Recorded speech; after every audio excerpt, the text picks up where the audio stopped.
Un tiroteo en Charleston es el más reciente de una serie de los hechos violentos con múltiples víctimas en Estados Unidos que reaviva el debate nacional entre los defensores del uso de armas y quienes promueven más restricciones en ese sentido.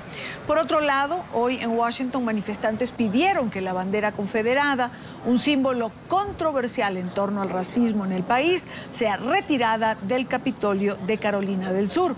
Diana Castañeda, periodista NTN 24 en la capital estadounidense, amplía la información. Diana, muy buena tarde para usted. Y Dania, muy buenas tardes. Hoy decenas de manifestantes se protestaron no solo en Carolina del Sur, sino también acá en la capital de los Estados Unidos frente a la Casa Blanca para pedirle al gobierno, efectivamente, como lo mencionaba, medidas más duras frente al porte y adquisición de armas, pero también que esta bandera confederada sea retirada no solo del Capitolio de Carolina del Sur, sino también de los edificios federales.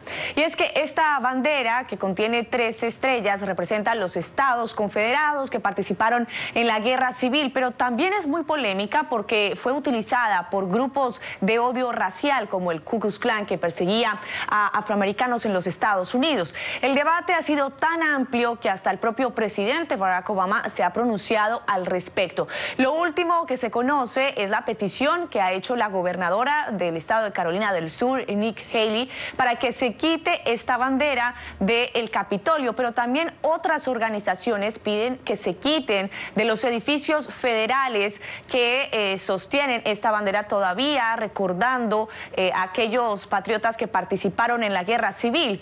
Pero lo polémico es que durante esta matanza que se registró en Carolina del Sur, en donde 9 personas perdieron la vida, su autor, este joven blanco, aparecía en varias fotografías con esta bandera confederada y también la placa de su automóvil tenía esta bandera. Veamos las opiniones de algunos de estos manifestantes. Pues estamos protestando la violencia por las armas. Hace 3 años debe hacer... pues el presidente está apoyándonos totalmente, pero el problema es que con el Congreso. Hacer un llamado de atención ante la cantidad absurda de violencia con armas que hay en Estados Unidos. Estamos haciendo un llamado al Congreso y al presidente para que hagan todo lo que tienen en su poder para que las leyes reflejen los deseos de los estadounidenses, que son revisar más los antecedentes y hacer que sea más difícil para las personas obtener armas. Esta ha sido la manifestación que se ha realizado el día de hoy. Ahora, evidentemente lo que todo esto deja sobre la mesa es un tema racial, un tema de racismo. Yo quiero saludar en Mississippi a Humberto Colás Castillo. Él es experto precisamente en temas raciales. Muy buena tarde, gracias por acompañarnos. Señor Colás, se hace cada vez más evidente que Estados Unidos pareciera no haber avanzado en la lucha contra el racismo, por lo menos tanto como se pensaba. Bienvenido. Gracias por invitarme. Quedan rezagos, muchos rezagos de la discriminación racial en Estados Unidos. Pero como le decía en un programa anterior, no está en las instituciones, sino en las personas. Y eso es prácticamente inevitable. Quiero acotar algo que, aunque parezca polémico, es una verdad.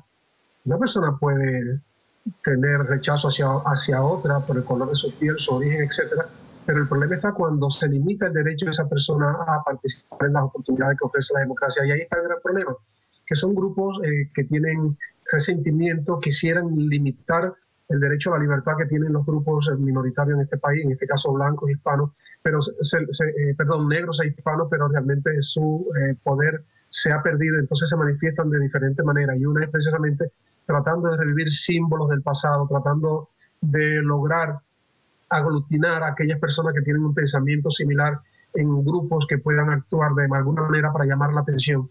Pero creo que esta situación de las relaciones raciales en Estados Unidos tiene que ver mucho precisamente con el comportamiento que hoy se está asumiendo por uno y otro grupo. No solamente cuando digo grupo, uno u otro grupo, me refiero a más grupos que no sean negros y blancos. Hay cierto resentimiento en los negros por lo que pasó en la esclavitud y también un resentimiento grande en algunos blancos, no son mayoría, ninguno de los dos grupos son mayoría, por lo que perdieron precisamente cuando en el año 1967 se firmó la ley de los derechos civiles por el presidente Lyndon Johnson. Ahora, no son mayoritarios ambos grupos, pero hacen daño. ¿Cómo controlarlos, encaminarlos? ¿Cómo evitar estas situaciones que han venido presentándose, pareciera que con más frecuencia cada vez? Es que hay muchos lobos solitarios dentro de esos grupos, son extremistas. Y yo creo que deberían llamársele también terroristas, porque se habla de crimen de odio, pero esos son terroristas, son acciones de terror. Crear una masacre de esa naturaleza, 9 personas, como han ocurrido en otro momento. Y entonces esos son lobos solitarios armados, se pueden armar hasta los dientes, cualquiera puede acceder a un arma una vez que les revise los antecedentes penales, no tiene ningún problema, puede comprar un arma, apoderarse de ella y entonces cometer actos criminales, actos de terror que generalmente crean una situación lamentable en todo el país. Pero a pesar de eso, lo que sí se ha podido notar, por ejemplo, en esta masacre de Charleston, en Carolina del Sur, es que lo mejor del norteamericano aflora. Hay que ver lo que ocurrió ayer en el funeral, blancos y negros abrazados en oración, y eso me parece que de alguna manera dice que la esencia de este país es mucho más que lo que pretenden esos grupos fundamentalistas, esos grupos de supremacistas que aún quieren hacer prevalecer lo que ya les es imposible. Yo creo que todo tiene que ver con la frustración de esos grupos. Es imposible que vuelvan a tener el impacto que tuvieron durante muchísimos años. Y de alguna manera eso, la propia sociedad y los propios blancos, que son mayoría en este país, son los primeros que salen a protestar para que esto no siga ocurriendo. Claro, y esto está ligado directamente a algo que usted acaba de mencionar, que es el control de armas, que lamentablemente pues tampoco, digamos, el presidente Obama, aunque lo ha intentado, ha logrado establecer, porque tiene que ver con las libertades en los Estados Unidos, la enmienda número 2, etcétera, etcétera. Lo cierto es que cualquiera puede comprar un arma, y esto pues en mano, un arma en manos de estos lobos solitarios a lo que usted refiere, pues el resultado es lo que vimos en Charleston, por ejemplo. Sí, sin duda, es un peligro latente que tiene la sociedad norteamericana, cualquiera está armado, eso es verdad. Y ahora, el objetivo por lo cual se arma el ciudadano norteamericano no tiene que ver absolutamente nada con lo que pretenden o con lo que hacen estas personas. Porque si el tener armas es para defenderse de que el gobierno limite sus libertades, ya no están actuando contra el gobierno, están actuando con otros ciudadanos, con las libertades que tienen otros ciudadanos. Y ahí está el gran peligro que tiene precisamente la gran cantidad de armas que está en poder de los ciudadanos norteamericanos. Yo quisiera hacerle una última pregunta. En alguna parte leí sobre esto y se ha quedado haciéndome algún tipo de ruido. La presidencia del presidente Obama ha logrado exacerbar de alguna manera ese racismo dormido quizás en una parte de la población norteamericana. Hay sectores aquí, hay personas en Estados Unidos, hay un grupo importante de personas, incluso profesionales, intelectuales, políticos, que no se resisten a permitir de que Estados Unidos haya tenido un presidente con ascendencia africana. Obama no es negro, eso es una cosa que hay que esclarecer y yo siempre lo digo. El negro es aquel que tiene todos sus componentes legítimos y Obama tiene 50% de blanco. Pero fíjese, si esto es complicado, que muchos supremacistas dicen que el hecho de que Obama esté en la Casa Blanca no es por el lado negro, sino por el lado blanco, por la ascendencia blanca y también por la crianza que tuvo de sus abuelos. Pero no hay duda, como usted dice, que estos grupos, estas personas no se conforman con ver a Obama y se sienten muy frustrados por eso.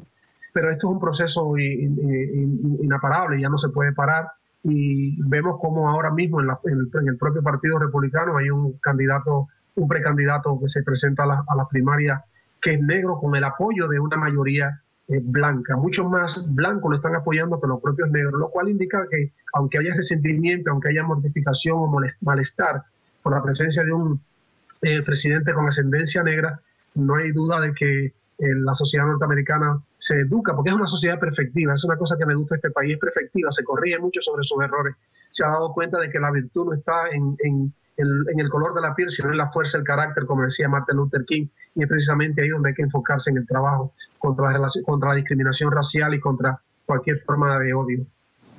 Quiero darle las gracias a Humberto Colás, él es experto en temas raciales. Muy buena tarde, gracias por acompañarnos. Gracias por invitarme.